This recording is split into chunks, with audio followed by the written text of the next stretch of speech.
At 78, with her heart condition, Mona Shaw doesn't seem like the violent type.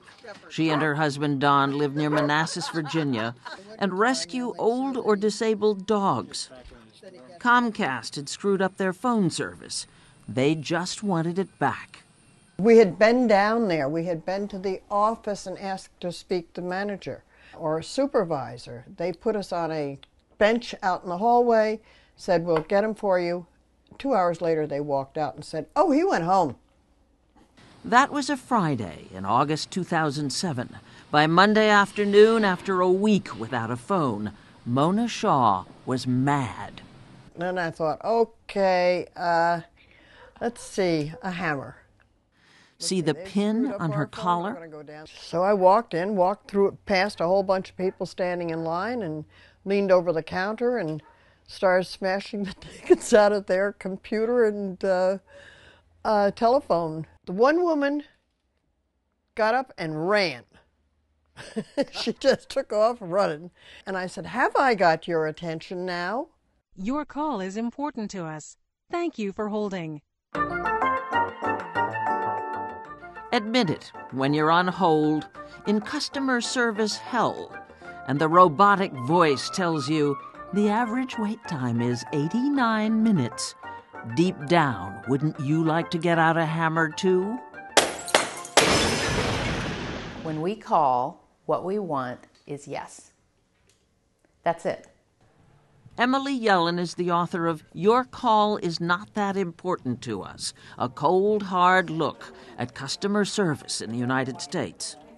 I go and talk all over the country about this now, and every audience I ever go to, I ask them, who in here has never had a bad experience with customer service? And no one has ever raised their hand. Yellen cites a 2007 study showing that American call centers— My name is Toby. How may I help you? —receive 43 billion calls a year. This is Beth. How can I help you today? Based on Bureau of Labor Statistics data, she estimates that 3 million people work in call centers in the United States, another 2 million in centers around the globe. Where is everybody? We had to do a little right-sizing. This clip from the NBC sitcom Outsourced sums up our stereotype of customer service. Yesterday, we outsourced the entire call center to India. You bastard? Oh, that's for me. The most striking thing is how much it costs to have a live American agent answer a call. My name is Ed. How may I help you? A live agent is about $7.50 per call. My name is Sean. My name is Nancy. My name's Ricardo. My name is... To outsource to a foreign country and have a live agent in a foreign country is about $2.35 a call. To use one of those voice response systems, the press 1 for this and press 2 for that, is about 35 cents a call. A lot of companies saved a whole lot of money and everybody was happy except the customer, and really I think a lot of customer service agents who had to mop up after this. It should come as no surprise that the telephone has been a source of customer ire ever since it was invented.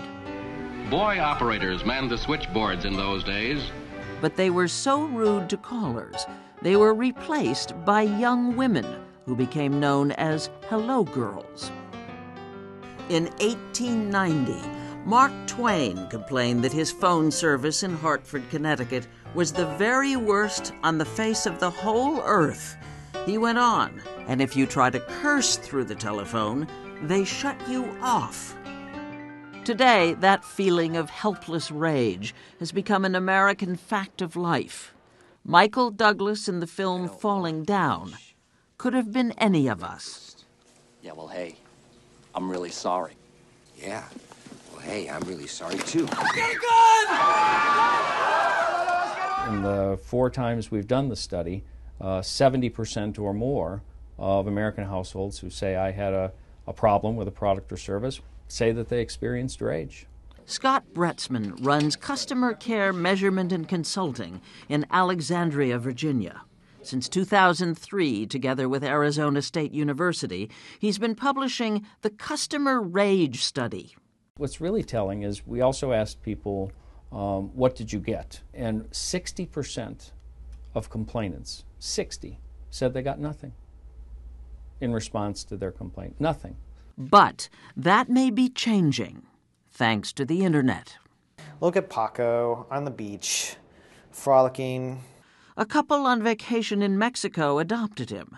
Delta Airlines lost him. We posted the story, we posted the picture. Ben Popkin is managing editor of Consumerist.com. There's a sleepy Comcast tech. Popkin posted that story, too. The technician himself got on hold with Comcast, and he fell asleep because he was on hold so long with the tech support department of his own company. So our job at Consumerist is to scoop up those horror stories and shove them into the spotlight with our flood of traffic and sort of stick them under the noses of, and hopefully that they will go up the ladder. And once you can get it to that level and people can see the human face on the problem, you can start to see some change in the marketplace.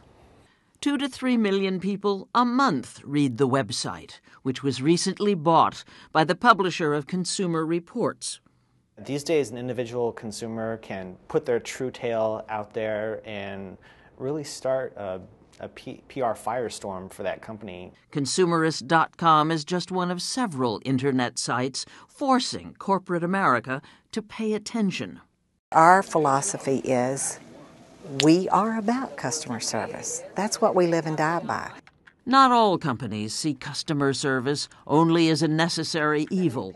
Sheila Harrell is Vice President of Customer Service Operations for FedEx, which handles 350,000 calls a day. They can call, tweet, email, chat. They can get us, and we can help them solve the problem. This is Brenda with the FedEx Customer Advocate Team. This is Rachel with FedEx. How are you doing? FedEx encourages that attitude. At its Memphis call center, you can see Delois Payton's desk full of awards. I don't consider customers mad. Just another opportunity is the way I look at it. An opportunity to turn the situation around and have a satisfied customer. I'm a perfectionist. At least I try to be. And speaking of attitude, even Comcast has undertaken some radical readjustment. We're only as good as our word. Come on. Now a footnote. Mona Shaw, Hammer Woman, received a free trip to California to tell her story on Dr. Phil. I had to do something to get a manager. And the hammer? She gave it to her church, which auctioned it off for $180, providing Mona Shaw with an exquisite feeling of customer satisfaction.